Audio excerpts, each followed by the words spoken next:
All right, I think we'll get started. Welcome, everybody. My name is Zach Smith. I am the product and training specialist at Growers, and usually the host and organizer for these conference calls. So today we have on Keven Radke. He's a friend of Chris Coles, who is our sales manager, and he's, at least what Chris has said, he's grown up in greenhouses. Keven can introduce that better, but he has a lot of greenhouse experience, and that is somewhere as a company I think that we are lacking. Certainly, we have some customers who operate greenhouses, but as a general rule, I think that there's a lot of knowledge and experience that we can gain from men like Keven. So, uh, we'll have time for questions throughout. Please come with them. Keven has a host of knowledge on this topic, so let's make the best use of it. It's a microphone in the corner for those of you who are on the link or who have a phone, a smartphone or a computer, and *6 if you're on a dial phone. There you go. Jim, are you ready? Yeah. Can you hear me all right, Zach? Yeah, I can hear you fine. Okay, very good.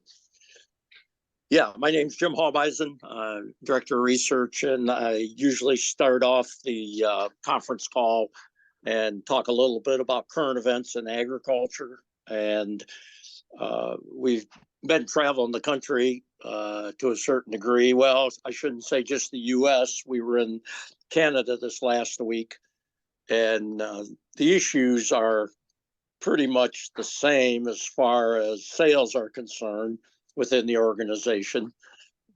Everybody's quite concerned about the price of corn. A very good customer up in Canada said, "Where are you guys getting all this corn from?"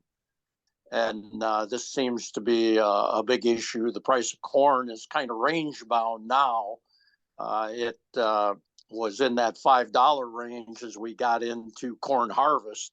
And some guys basically latched onto that. And then it's been bumping down from that position.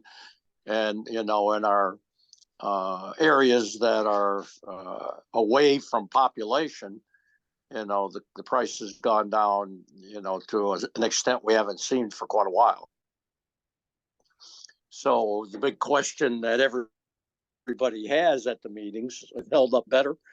And again, I think there are certain areas within the growers organization where the dry weather did hurt production.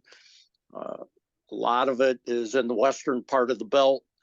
Minnesota, for example, there's some areas that struggled with production. I was talking with a farmer in kind of west central Pennsylvania, and he's repping for us, and he's got some customers that were hurt dramatically by dry weather. He himself struggled with dry weather.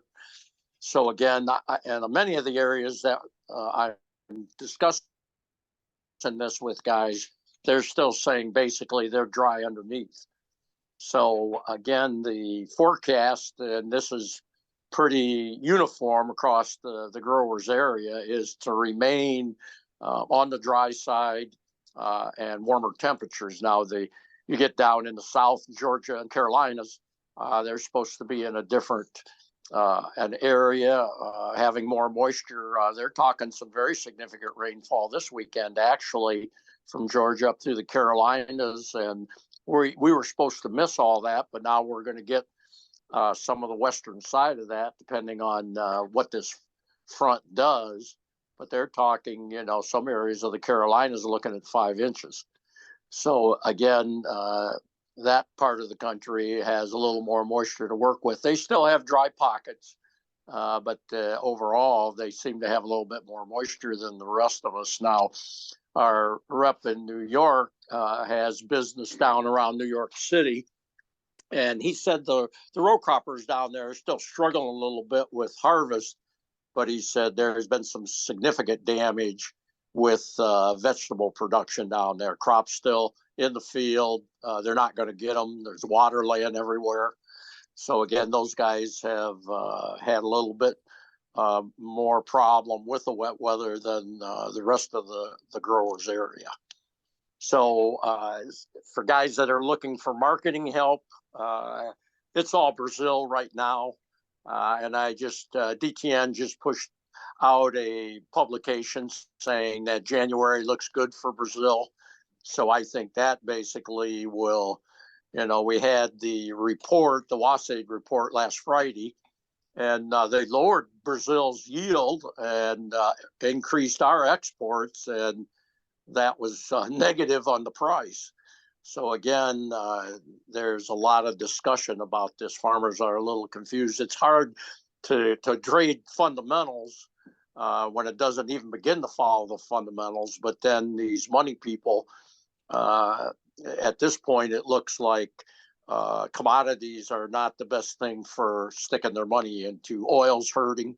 You notice the price of gas has backed off. There's a lot of recession fear now. The Fed is basically claiming they're going to cut the interest rate next year, and that made the stock market go to the moon. So again, that is going to pull from commodities also, guys. So I think getting any kind of help on the commodity prices that's going to be a tough call. I think we're going to struggle with that. So again, that just is kind of the gossip that I hear, through our network. And this is something that at our Canadian meeting, Chris Coles talked at length about, is what guys can do with our networking. And again, that's something we're very proud of, because we've got very good farmers we're working with. These guys see things that happen, and they want to talk about it, and they want to hear what other people are doing with that. And you start getting the straight account rather than fabricated stuff that we're seeing in some of these government reports. So again, that's something to keep in mind. Talk with your salesman, your representative. They can contact, our home office. We can give them some ideas of guys that they can talk to, or their representatives, because they will have a very good handle on what guys are doing. So we think that's a very important part of the organization. The other thing is I try to keep up with the agricultural press. I'm not anything as far as specialty crops. We're looking at just overall inputs as far as soil is concerned and fertilization.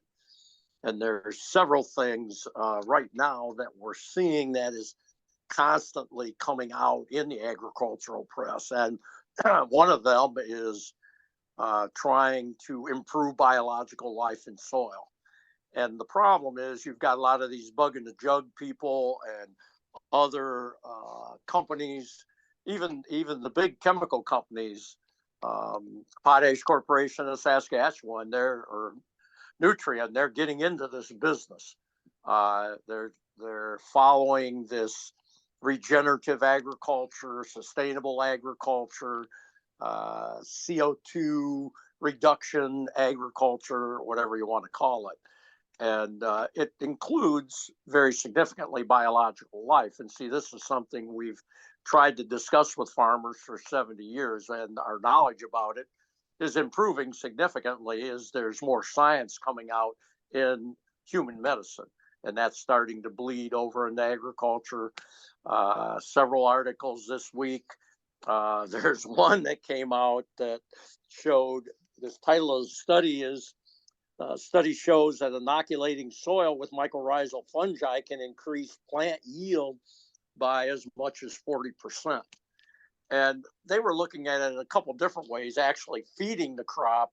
But the other issue that's starting to pop up is the immuno effects of the microbes in the soil.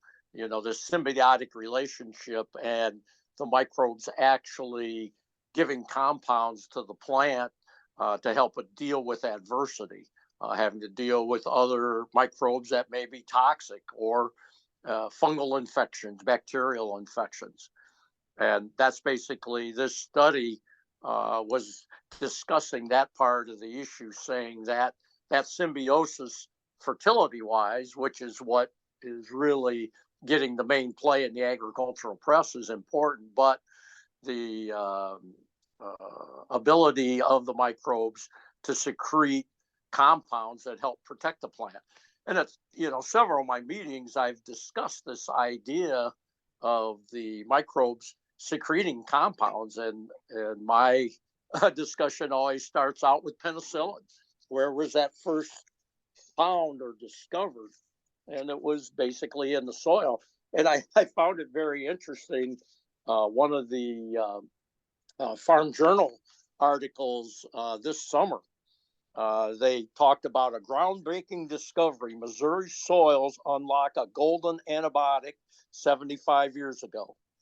And what they discuss in this article is the MD, PhD that found the streptomycin that penicillin is fabricated from, and how they isolated that, and the beneficial things that they saw from that, not only in human health, but there's a lot of animals being fed streptomycin also, just for bacterial protection.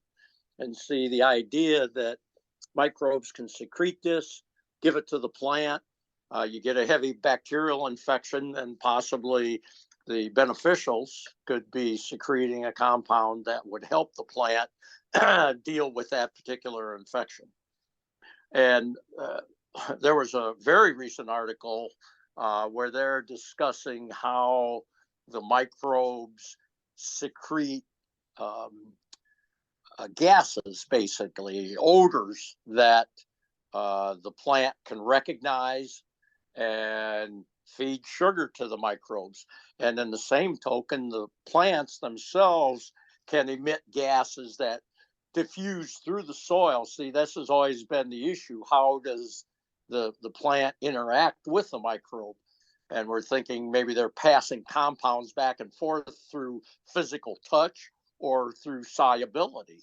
Well, these guys are saying it's Far Eastern research, Japan, where they're saying there's actually certain gaseous compounds that they're finding is secreted by the plant and by the microbes themselves to facilitate this interaction. And that starts to make this relationship a whole lot more meaningful in my mind, because that's how they can interact without having a physical distance problem. If these gases can be secreted and you've got good porous soil and they diffuse through that porosity to where the plant can recognize it or the microbes can recognize it, that says a lot about how this interrelationship can live. And it's become a very big issue.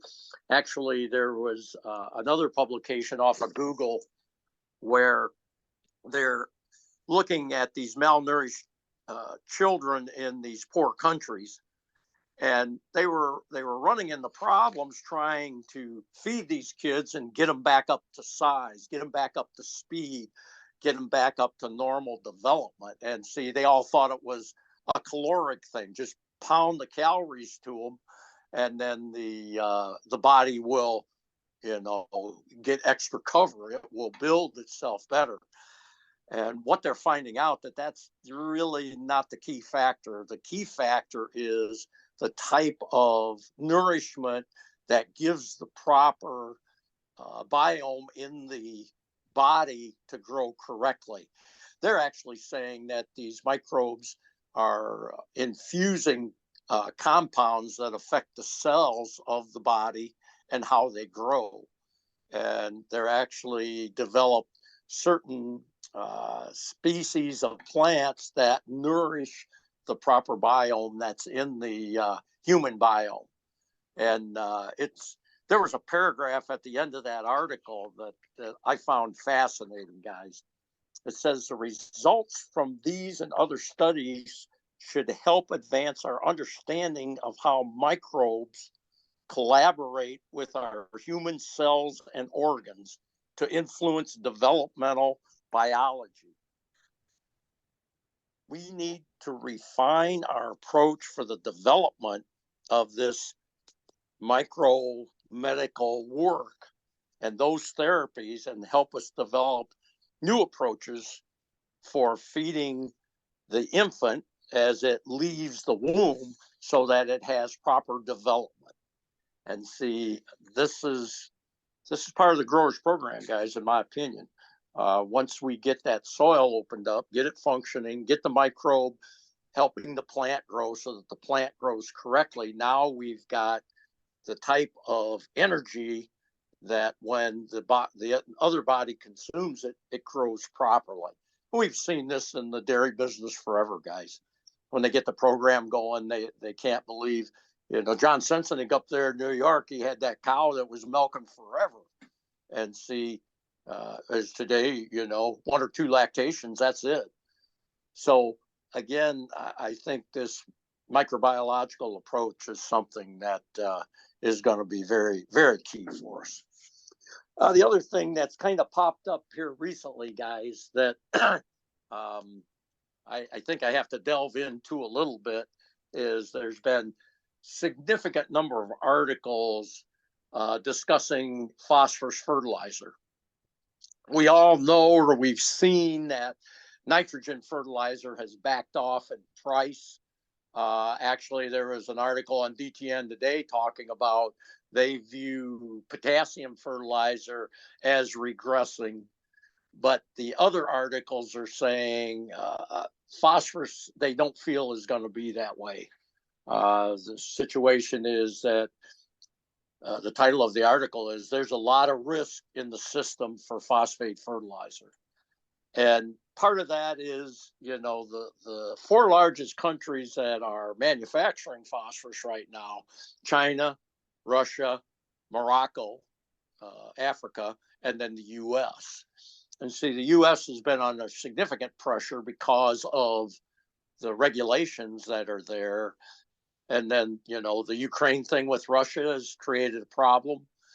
Actually, if you haven't heard about it yet, the senator from Iowa, Grassley, is trying to get a bill passed where they're going to be examining the fertilizer industry, claiming that there's a fair amount of gouging going on in the industry because of its mirroring of the price of commodities. They basically have gone after the meat industry and labor there. And this bill has just been introduced in the Senate. And they're saying that, and it's just not fertilizer, guys. They're looking at the seed corn companies too. They're saying consolidation by these big chemical companies have really put the American farmer, the U.S. farmer, and Canadian farmer at a disadvantage. And it's just an idea of gouging now. We've never seen anything done with any of the other big companies as far as other products. So whether anything will happen with that. But the problem with phosphorus is it has such a limited volume. And once it is used, in an agricultural position or used in a human position, it pretty well gets locked down and is not usable again. They're looking at different types of recycling programs to try to, there's one called Strovite. It's a calcium magnesium phosphate that ends up in water treatment plants. And my son-in-law works in water development or building of water treatment plants. And he's saying, yeah, that's a big problem, trying to keep pipes open because this develops in the softening process or the treatment process. And what they're trying to do is bring that Strovite out and spread it on the land and claim that it's, so much more insoluble than, diammonium phosphate, that there won't be as much loss. But you've got much more of a problem because solubility is the thing that gets it into availability. And they just haven't done enough work yet to see how the microbes will approach this. We know calcium phosphate or soft rock phosphate, you can spread that on the land and microbes will break that down. But this Strovite basically has gone through chemical reactivity. And so whether it has the same kind of ability to be broken down by the microbes, that's something that has not been broached. But the overall thing is the industry, and whether it's coming from, the establishment, the universities, or from mainstream agriculture, is that phosphorus can still be an availability issue. China and Russia, they hold a very big weapon on that. And the Africans are just struggling, with production of it. And we've dealt with some of that Moroccan stuff, and it's a problem, guys. So this fact that there's plenty of phosphorus to go around, the article starts out saying, yeah, farmers have put on a lot of phosphorus this fall. There's going to be plenty available. However, and so again, that's we're seeing enough feedback on that I think a guy needs to keep that in mind. Ken Ferry's at it again. What's the article? Shatter your yield barriers one layer at a time. And he's talking about compaction layers in the soil and how to physically deal with this.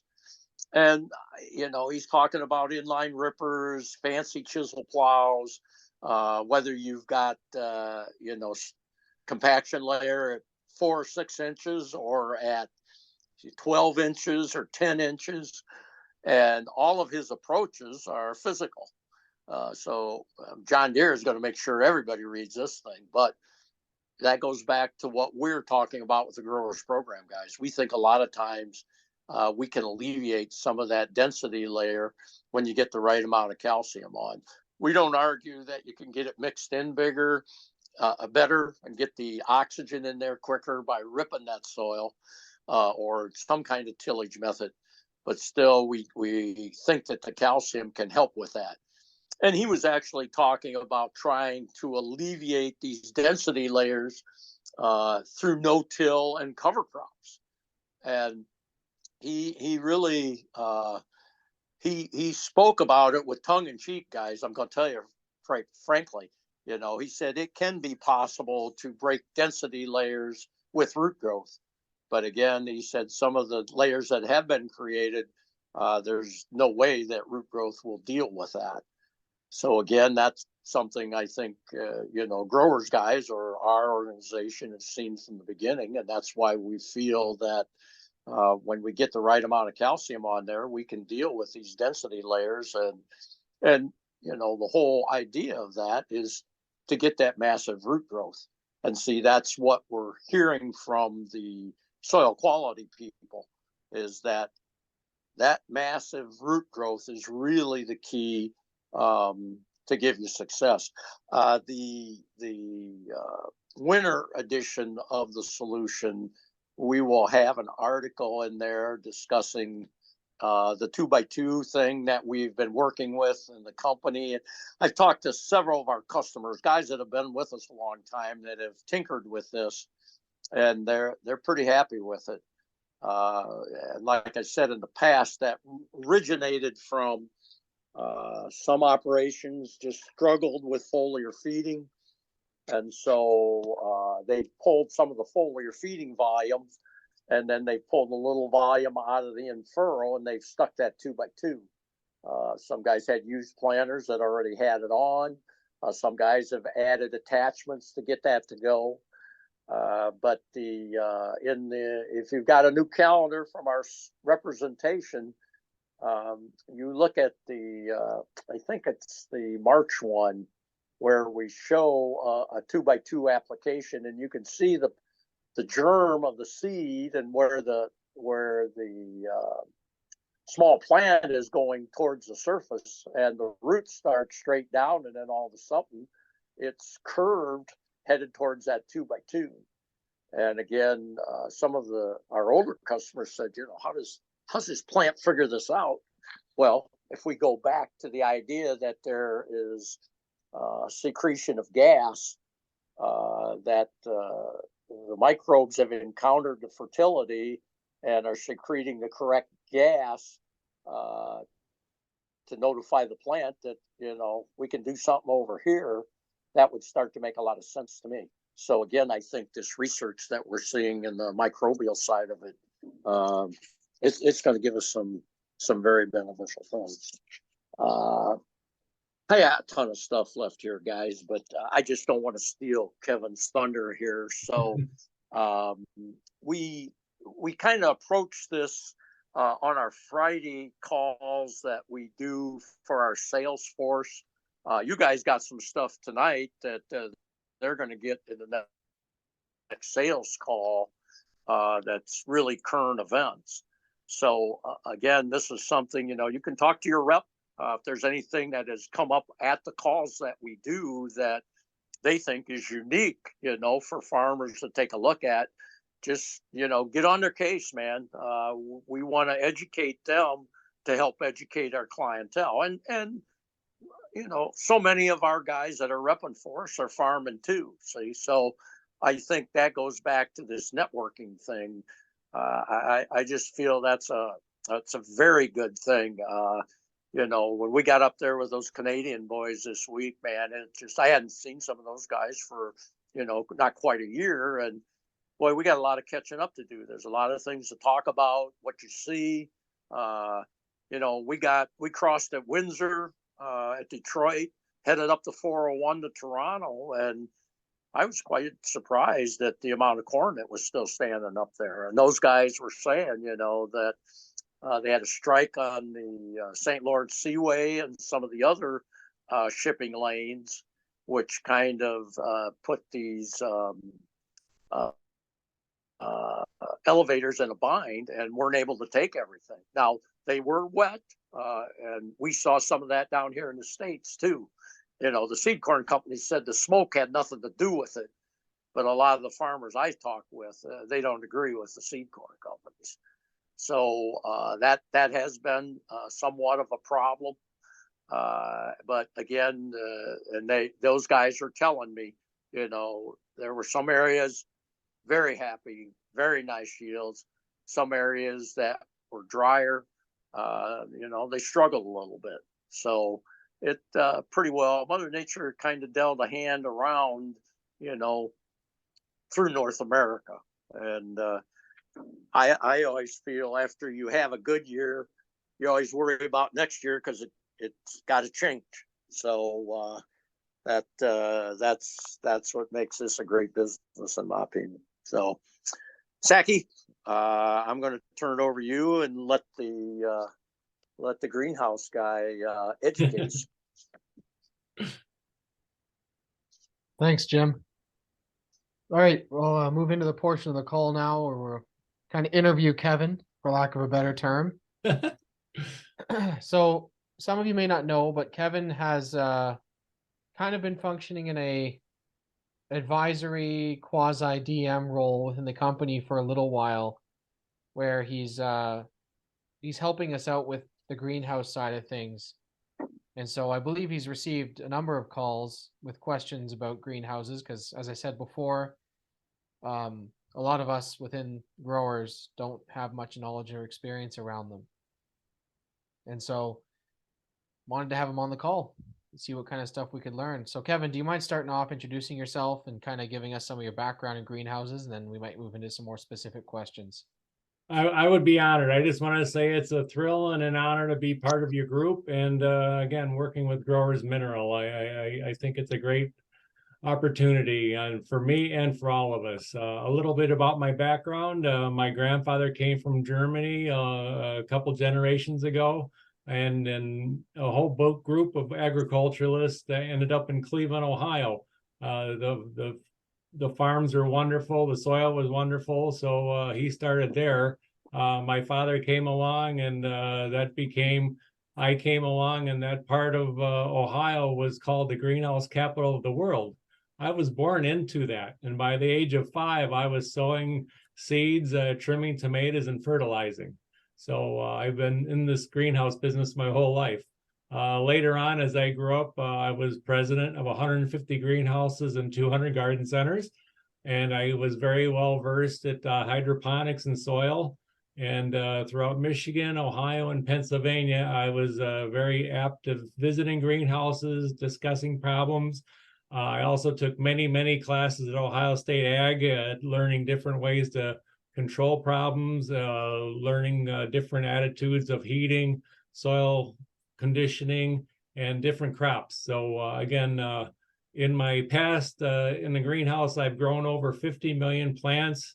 Outdoor, I've grown well over 10 million plants in the field. So that's part of my background. And again, I've seen pretty much every disease known to man and every bug known to man. And I'm very honored to help anyone that has questions today. Again, I've seen pretty much everything in the greenhouse world, and right now most of the greenhouses are happily, hopefully, knocking on one, getting through their poinsettia crops right now. So again, spring starts in the greenhouse. Mother's Day starts in December and January, to be very honest with you. So it's a never-ending system that we do. My begonias would go in at the end of December, so for Mother's Day. So it was I grew in a regular Mother's Day season.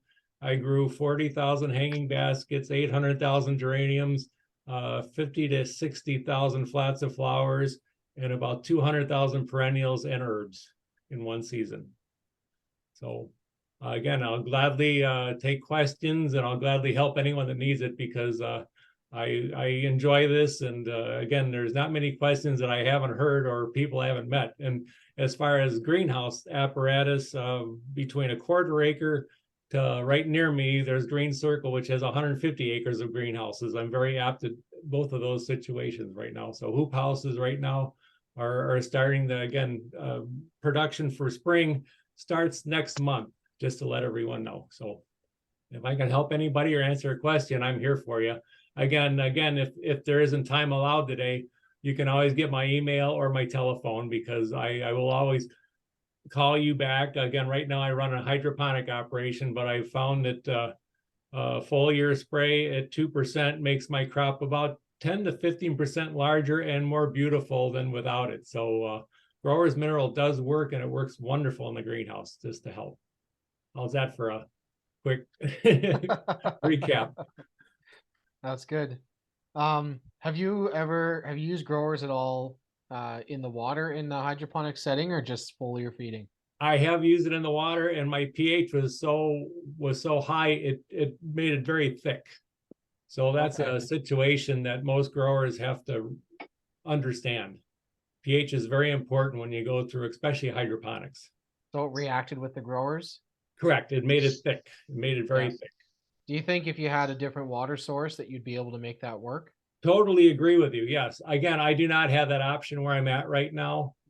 They won't allow it just because of the powers that be. But I believe, again, rainwater would be wonderful. I do not have that option. Yeah.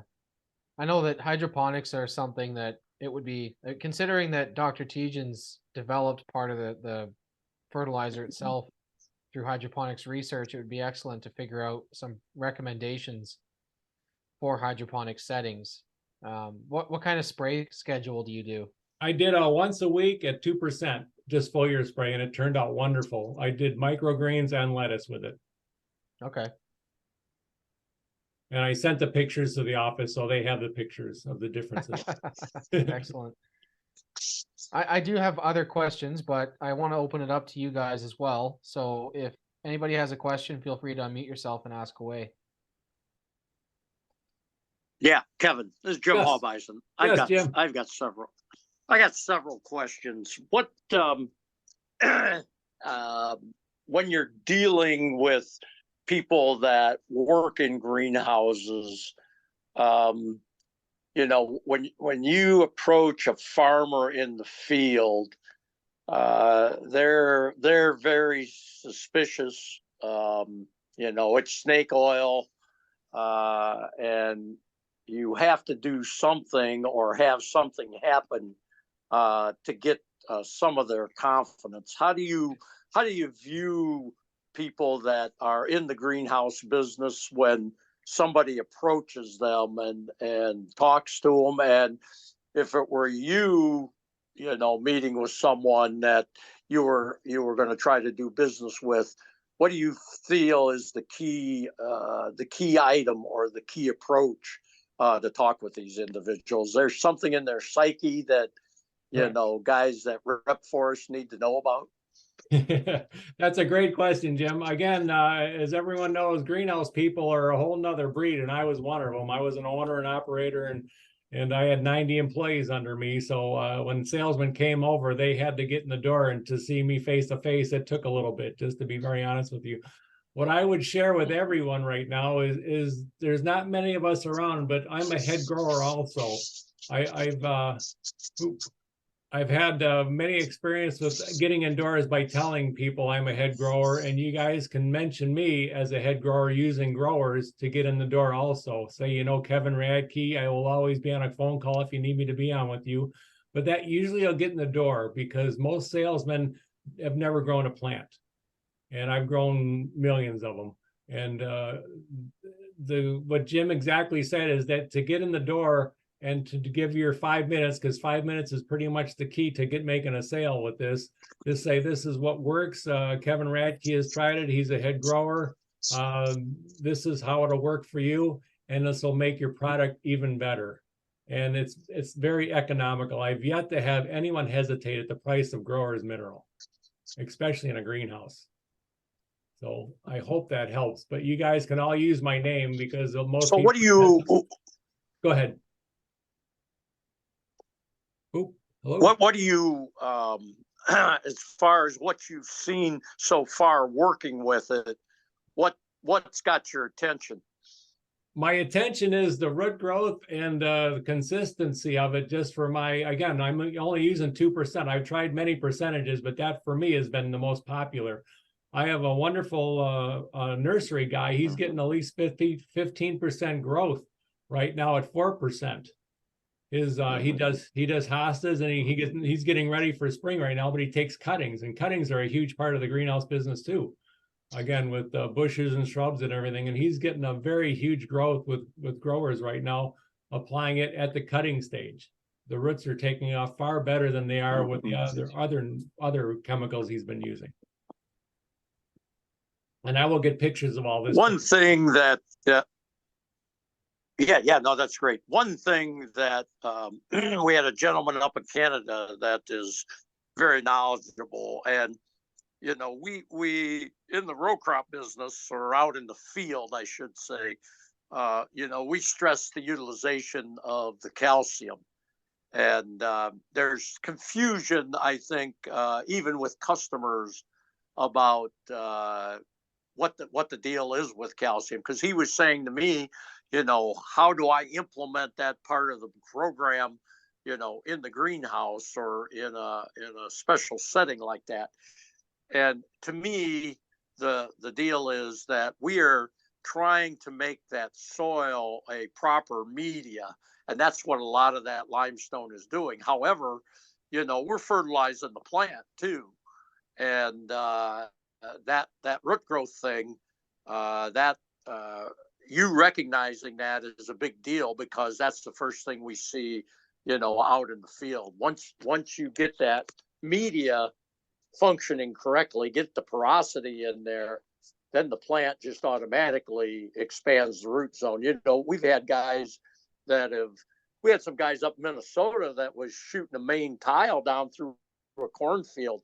And, that field, they shelled it and got 230 bushel when it was bone dry. And yeah, he was happy with that, but he could not stop talking about the root growth. And I find it very interesting that you saw that, right out of the chute. And I assume, that wouldn't be any different in the greenhouse as it is in the field. You get good root growth. Now the health of the plant is improved quite significantly. Is that the factor? Oh, that is a factor. And that's my biggest thing, because in the greenhouse business, you only have a certain amount of time to create a crop. And if everyone's part of that, the word turn is hugely important in the greenhouse business. A lot of people right now, the bigger guys, are doing plug trays right now.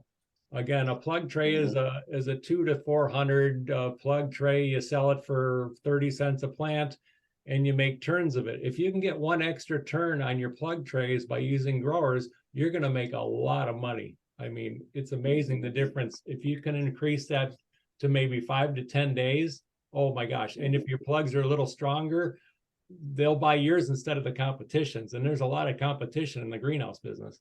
And the fact that when I talk to people, I say the stronger the plant, the happier your customers are.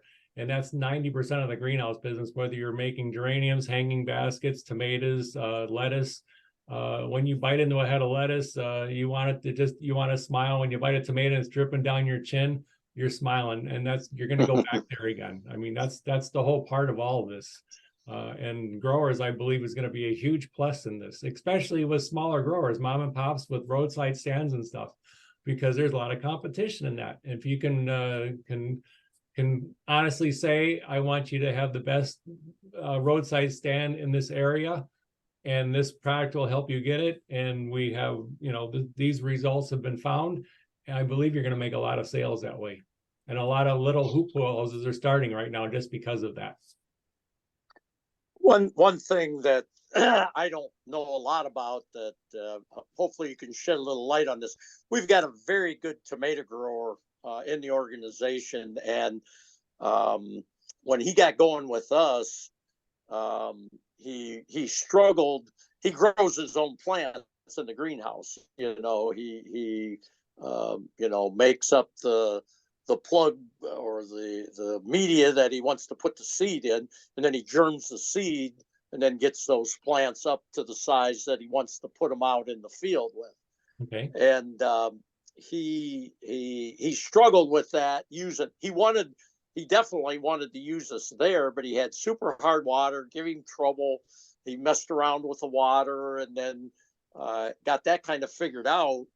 And he got the whole thing figured out to where the guys, in the area that were raising tomatoes were buying tomatoes, small plants from other guys who are trying to raise their own. And he was just beating their brains out. They couldn't believe the health of his plants. And so just through attrition, they went to him and said, hey, will you raise some plants for me? And he's made a very big business out of this.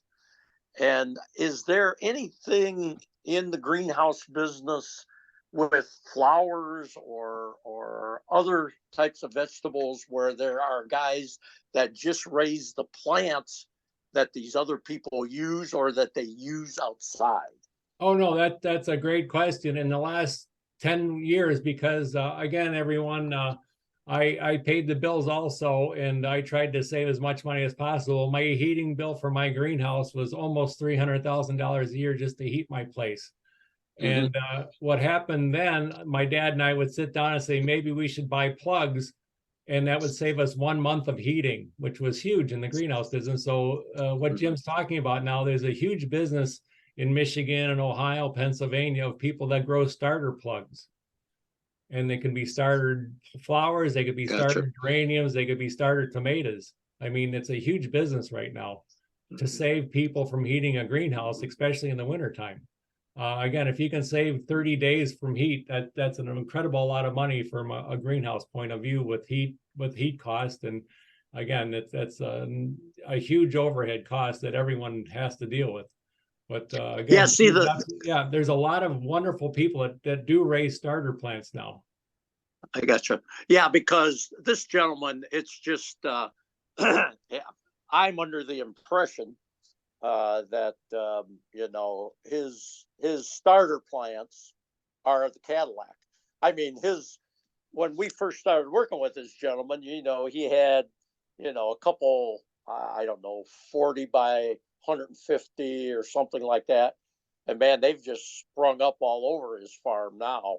And that he's developed that into a very big business. And he doesn't use he's like you, he's not using anything in the water, but he's watering by foliar feeding.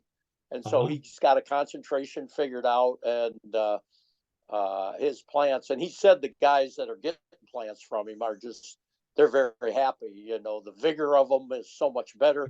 If they get rained out, a week or 10 days, they don't have to get new plants. These plants survive.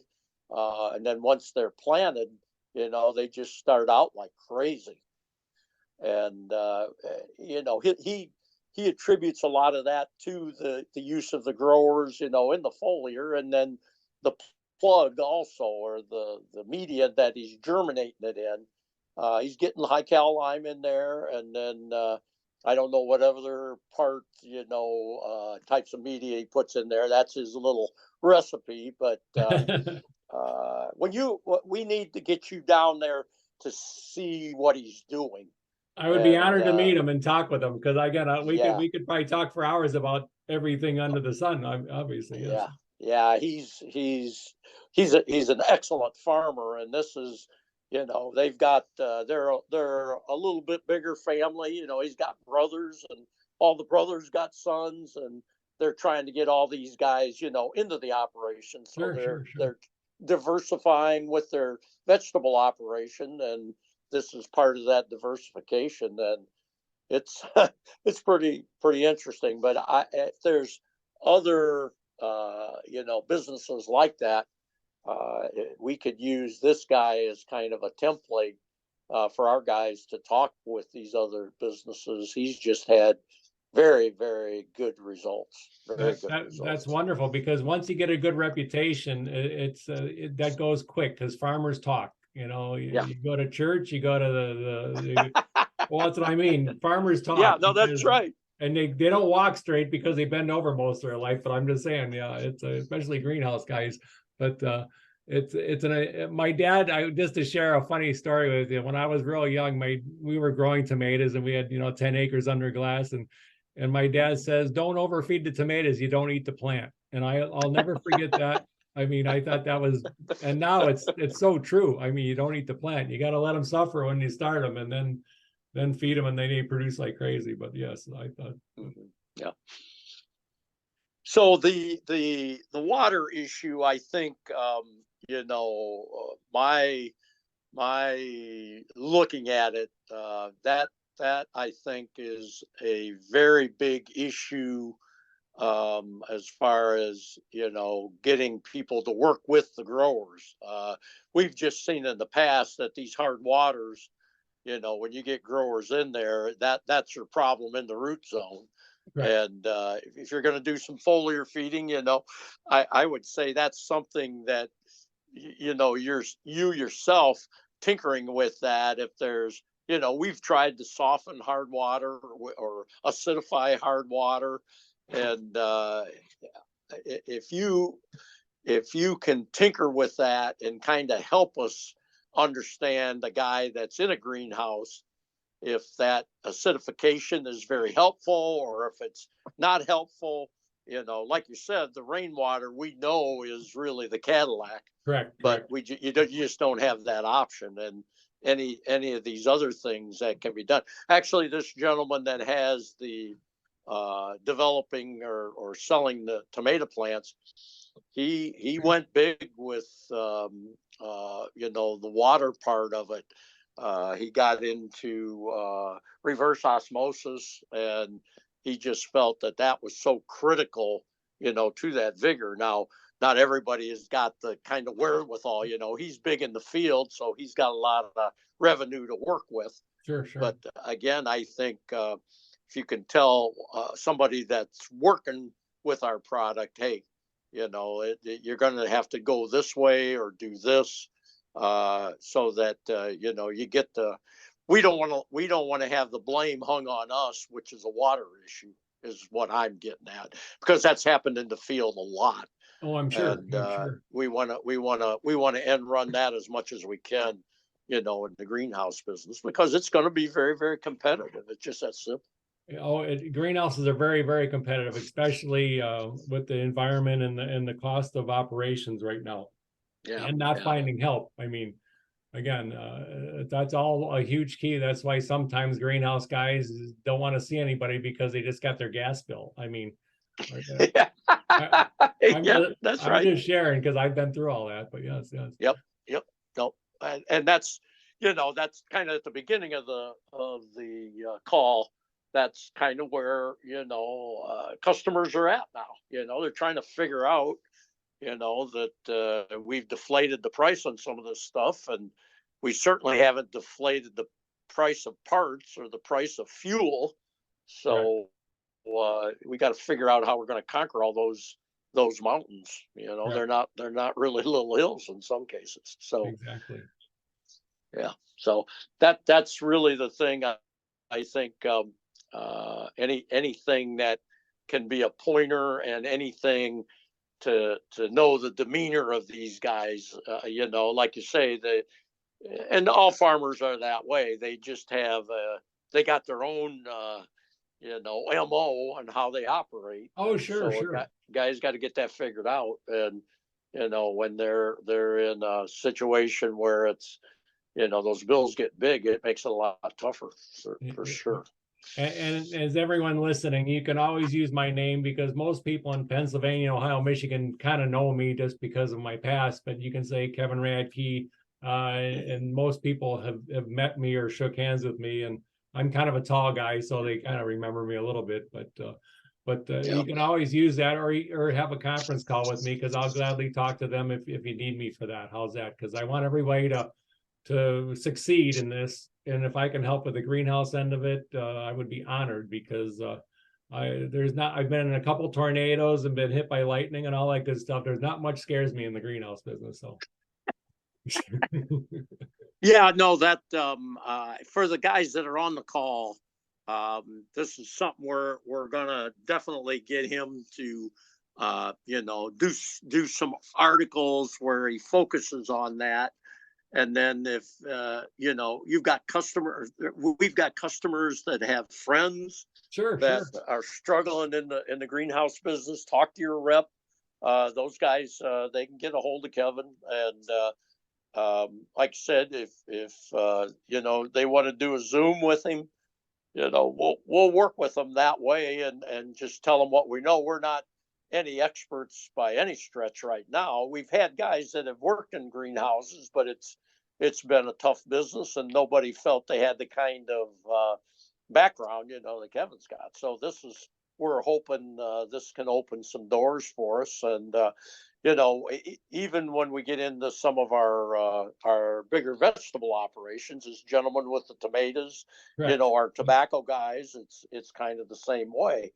So there's door openers that even if they have a lot of expense in greenhouses, they still may go to the field, and that just gives you another opportunity to work with the product. And Sure. those guys that are just customers of ours, if you've got any friends that have like you said at church, they're saying, man, I just can't pay these bills, we might be able to give them some help. We're not going to solve all their problems, but if we can give them some breathing room, that's what we want to do, because that's how we get started. That's Right. part of our our network, just helping other guys and giving them some breathing room so we can deal with this non-inflationary environment that we're working with. Correct. So if anybody else wants to hammer Any away at questions? I'm here. yeah, And I yeah. also have I'm very honored to tell everybody I have 40 years of very good high intense garden center experience too with dealing with the public. So I'm very well versed at that also. So Yeah, sometimes the public's easier to deal with than farmers. oh, please. Yeah. Yes. Hey, Jim. Yeah. Jim Allbison. Yeah. Hey, yeah. he didn't say anything about New York. Can he help us New York Yankees too, besides just Pennsylvania and Ohio? Yeah, no, John. We'll Okay. give you all the help we can. And Keven, this guy that's riding my backside, he's got a lot of vegetable guys down in Orange County, New York, which Okay. is right outside the New York area. Okay. And there could be some guys down there that that this could be a nice introduction for us. And again, the water thing too, that's still, I feel, is an issue that you can shed some light on and give some guys ideas on how to use the product correctly. Correct. So that it gives them the results that we hope it can give them. So Right. Because we've got guys, we have another gentleman, Dave Berkey, up in Minnesota. Dave handles vegetable equipment or growing equipment, and he handles certain amounts of greenhouse physical structures and that type of thing too. See, so we have guys that are really exposed to, greenhouses in a lot of different areas, and anything that could give them, something to work with, that could be quite productive, in the long run. So. And one more thing, if I can add, the greenhouse industry is changing. Obviously, it just changed in Ohio a couple of weeks ago, but the word cannabis comes up now in Ohio, and a greenhouse isn't a greenhouse anymore, because I was just invited to go see a cannabis crop that's growing in a warehouse with no windows in it. It's all artificial lights grown in perlite, and so I'm going to go see if I can get growers to work with him. But I just want to share that you don't need a greenhouse anymore with all the wonderful lighting that's out there. It's amazing what I've seen people grow plants in that has nothing to do with a greenhouse. Okay, Kevin, that brings up a very good question. What do you know about that as far as these grow lights are concerned and how that works? Is there anything specific that guys have to be aware of as far as particular types of grow lights, or what part of the UV spectra they need to have? What's your experience with that? My experience is I have them on right now. Again, I have 40 grow lights in my greenhouse with my hydroponics and my lettuce and my microgreens. They're on from 6 o'clock till midnight. And my spectrum is the 4-color spectrum. Lighting is you don't have to go crazy with lights. You can buy a basic grow light, and it does a wonderful job. But because of the cannabis world, they're making them so expensive right now. But again, my lights are on. I'm very experienced using lights, and it's amazing the difference it makes when they're on and when they don't on, because I run lights from October through March just to keep my lettuce plants right now from seed to production, or 40 days from seed to production with lights. Yeah, Matt Gooding has chatted about that quite a bit.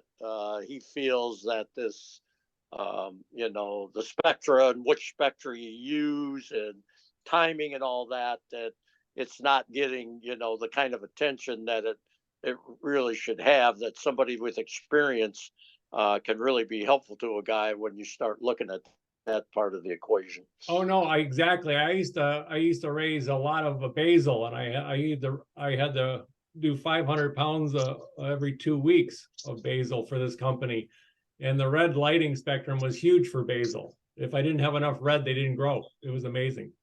Really?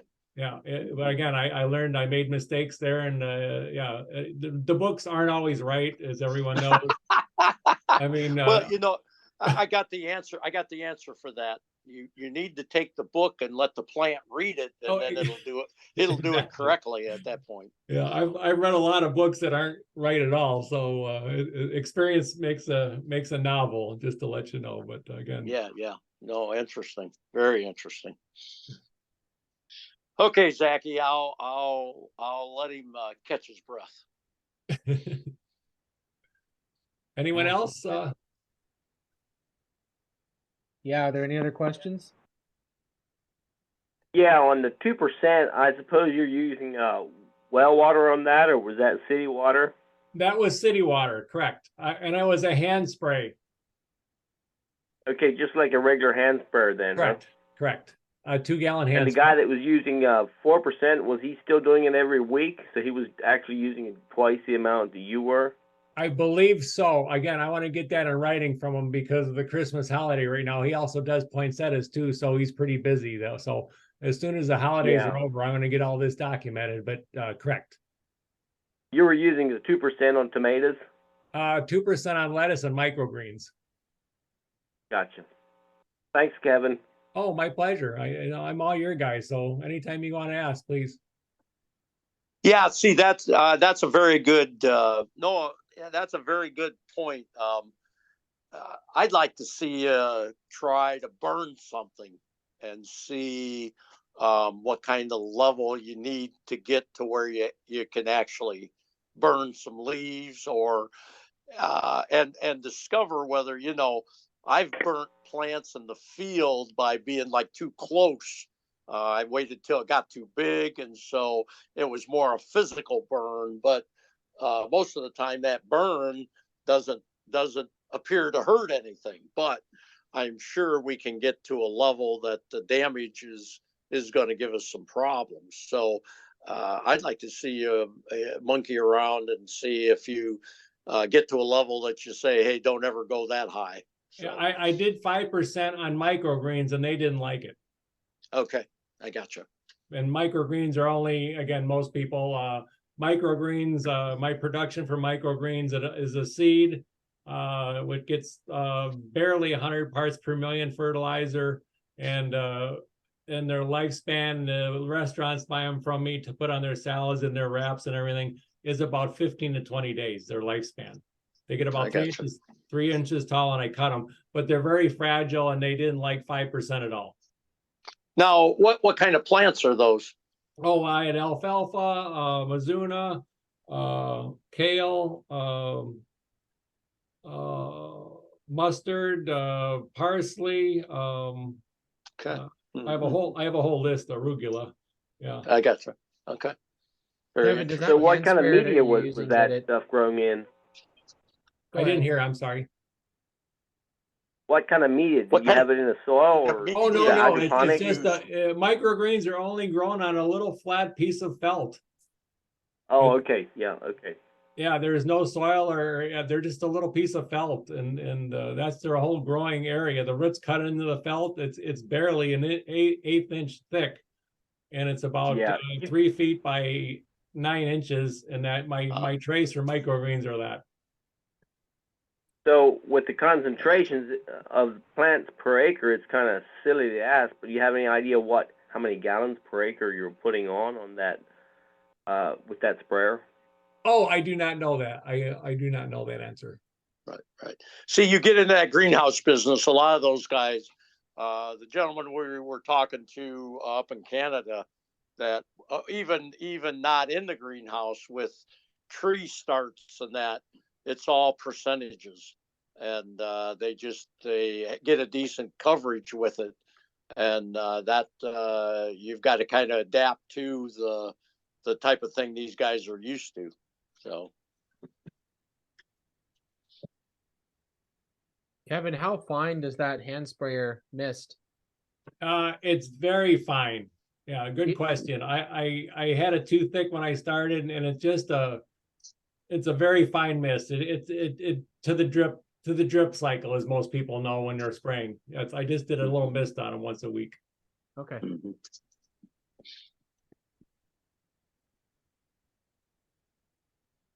Well, thank you, Kevin. I think we're probably going to want to have you on with Marcus Weber, who is a Canadian guy. I think we'd like to have you guys on again in the next few months, because I think there's a lot more that we could cover. Okay. I don't think even one more is going to even scratch the surface, but it would be good to have you on again if that's all right. I would be honored. Yeah. I would be honored. Thank you. And thank you very much for And tonight. Merry Christmas to everyone. And again, it's a joy being part of this company, just to let you know. Thank you. Merry Christmas. Okay, thank you everybody for listening. The next call is on January 11th at 9 p.m. Eastern Time again. And Merry Christmas and a Happy New Year. Good night. Thank you, everyone.